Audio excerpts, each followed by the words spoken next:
당시 미국의 유명한 시사지간지 뉴스위크에 역경이라고 하는 제목의 보도가 있었습니다.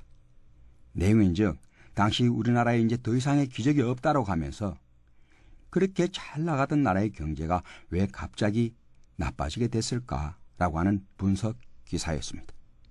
그 원인을 우리나라 사람들의 서로가 서로를 비난하면서 실제로는 자기 책임을 외면하고 있기 때문이라는 도덕성의 부재라고 지적했었습니다. 그러면서 충고하기를 한 가지 확실한 힘들고 들어오며 위험한 일을 외면하다가 결국은 IMF로부터 구제 금융을 받았던 아픈 상처가 있습니다. 그런 의미에서 이 도덕성의 회복운동은 20세기 전용 운동이 아니라 21세기에서도 범국민적인 차원에서 계속되어져야 할 일이라고 생각합니다. 왜냐하면 도덕성을 회복하는 것이야말로 살기 좋은 나라를 만들기 위해서인데요. 살기 좋은 나라라고 하는 그 기준이 첫 번째 부유해서 살기 좋은 나라가 되는 것이고요. 두 번째로 아름다운 나라였을 때 좋은 나라인데 세 번째 도덕의 나라였을 때를 우리는 도덕에 의해서 다른 전우들의 다음 행동을 예측할 수 있는 상식의 병영을 만들어내는데 우리 전우들이 다 함께 앞장서 주셔야 합니다. 누가 보면 하고 누가 보지 않으면 하지 않는 것이 아니라 규정대로 한다는 것입니다. 그래서 다음 전우들이 어떤 행동이 나타날는지를 의심하지 않는 그런 믿을 수 있는 신뢰의 병영을 만들 때 우리는 싸우면 반드시 이기는 병영을 만들게 됩니다. 그러나 현실은 그렇게 썩 낙관론적이지 못한 듯 싶습니다. 왜냐하면 우리의 병영의 기본이 되어지는 사회의 통계 자료에 의하면 우리나라 사람들은 아직도 법대로 살면 손해를 많이 본다고 생각하는 사람들이 의외로 많이 계시기 때문입니다.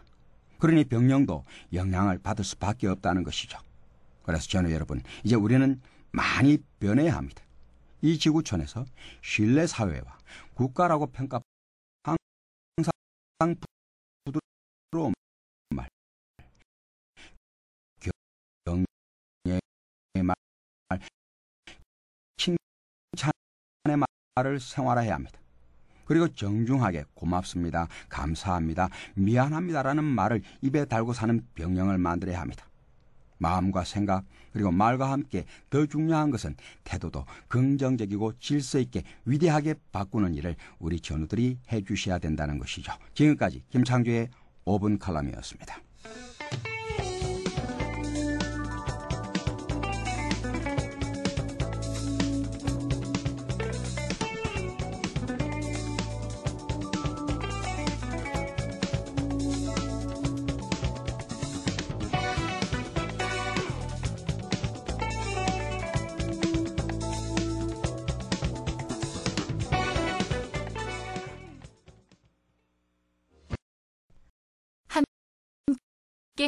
헤어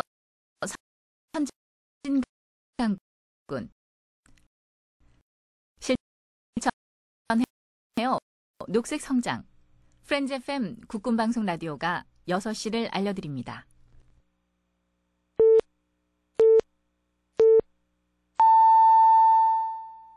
프렌즈 FM 저녁 6시 국방뉴스입니다. 해병대 연평부대는 20일 오후 2시 30분 155mm K9 자주포를 비롯한 편제화기 사격 훈련을 실시했습니다. 이번 훈련은 지난달 23일 사격 훈련 중 북한군의 기습적인 포격 도발로 중단된 지 27일 만에 재개된 것으로 연평도 서남방 방향 특히 김관진 국방부 장관은 이날 두 차례 걸쳐 국방부 청사 군사지휘본부를 방문해 북한 도발 시 가능한 모든 대비책을 강구할 것을 지시했습니다.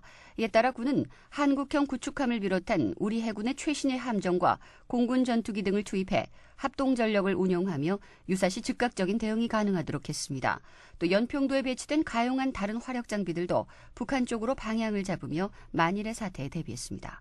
한편 김민석 국방부 대변인은 군이 훈련이 종료된 후 도발할 가능성도 있어 훈련 후에도 대비태세를 계속 유지할 계획입니다. 이명박 대통령은 20일 군사적으로 대치하고 있는 분단 국가에서 영토 방위를 위한 군사훈련을 하는 것은 주권 국가로서 당연한 것이라며 여기에는 누구도 개의할 수 없다고 말했습니다. 이 대통령은 청와대에서 정부 부처 새해 업무 보고를 받는 중간 우리 군의 연평도 사격 훈련에 대한 상황 보고를 받으면서 이같이 밝혔다고 홍상표 청와대 위기관리센터도 직접 들러 사격 훈련에 대한 상황 보고를 받았습니다. 유엔 평화유지 활동과 다국 접근 파병 간의 연계성이 증가하고 있고 국방협력 차원의 파병도 늘고 있는 만큼 이 같은 파병 소요를 뒷받침할 수 있도록 법적 제도적 정비가 필요하다는 주장이 나왔습니다.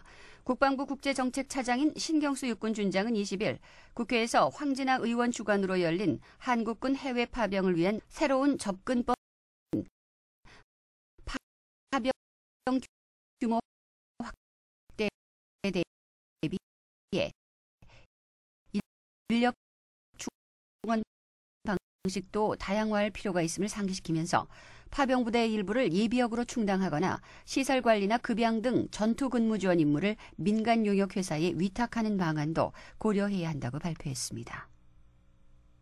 한반도 긴장 구조와 관련해 미국 뉴욕에서 열린 유엔 안전보장이사회의 긴급회의가 이사국들 간 의견이 크게 갈리면서 성과 없이 끝났습니다. 안보리 15개 이사국은 한국 시간으로